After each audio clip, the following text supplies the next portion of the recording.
दोस्तों, welcome to जप तप सेवा यूट्यूब चैनल। आज हम बात करेंगे एक ऐसे शब्द की जो हर सिख के लिए बेहद महत्वपूर्ण है, जो सिख अरदास में सबसे पहले आता है। लेकिन पिछले कुछ वर्षों में इस शब्द को लेकर कई तरह की गलतफहमियां फैल चुकी है, कुछ सोशल मीडिया पर, कुछ यूट्यूब पर और कुछ आम चर्चाओं में। इसलिए हमने यह सवाल सीधे आई से पूछा, एलोन मस्क के ग्रोक आई से। हमने पूछा, What does Bhagwati mean in Sikh अरदास? और ग्रोक आई का जवाब था, In Sikh tradition, Bhagwati refers to divine power, often symbolized by this word, Kirpan, that stands for justice, righteousness, and truth. It does not refer to any specific goddess or deity worship. यानी ये शब्द आध्यात्मिक शक्ति का प्रतीक है, न कि किसी खास देवी या मूर्ति का नाम। सिख अरदास की शुरुआत ऐसे होती है। बहुत से लोग शब्द को भगवती से जोड़ते हैं, जो हिंदी में आमतौर पर देवी दुर्गा के लिए प्रयोग होता है, लेकिन सिख दर्शन में इसका मतलब भिन्न है।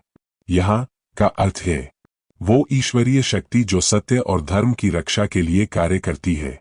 शब्द संस्कृत धातु भुज से लिया गया है, जिसका अर्थ है शक्ति, बल, सहारा देना। गुरु गोबिंद सिंह जी ने इस शब्द का प्रयोग एक प्रतीक के रूप में किया, वो शक्ति जो अन्याय के खिलाफ खड़ी होती है, बल्कि एक नैतिक शक्ति का आह्वान है। दशम ग्रंथ में खासकर में लिखा है, यानी सबसे पहले उस शक्ति को स्मरण करो, फिर गुरु नानक देव जी को। यहाँ भगवती दिव्य शक्ति जो इंसान को धर्म के मार्ग पर चलने की प्रेरणा देती है। यह बात स्पष्ट कर देना बेहद जरूरी है। लेकिन सिख अरदास में जो शब्द है वो उस भावना या पूजा से जुड़ा नहीं है। मतलब हम भिन्न अर्थों की बात कर रहे हैं, विरोध की नहीं। हम सबका उद्देश्य होना चाहिए समझदारी से, भावनाओं को सम्मान देते हुए बात करना। कुछ बातें जो अक्सर सोशल मीडिया पर फैलाई जाती है, उन्होंने धर्म की रक्षा के लिए शक्ति का प्रतीक अपनाया। इन अफवाहों का खंडन करना जरूरी है, लेकिन बिना किसी धर्म का अपमान किए।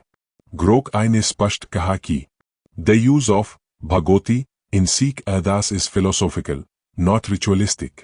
It is not intended as god is worship. यही सिख परंपरा की सुंदरता है, आदर्शों का आह्वान, मूर्तियों की पूजा नहीं।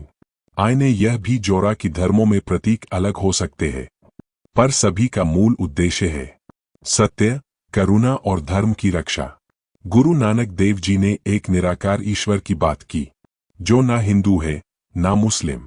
वही परंपरा गुरु गोबिंद सिंह जी ने भी आगे बढ़ाई, लेकिन उन्होंने उसका रक्षक रूप, कर्म का रूप, तलवार का प्रतीक के रूप में दिखाया।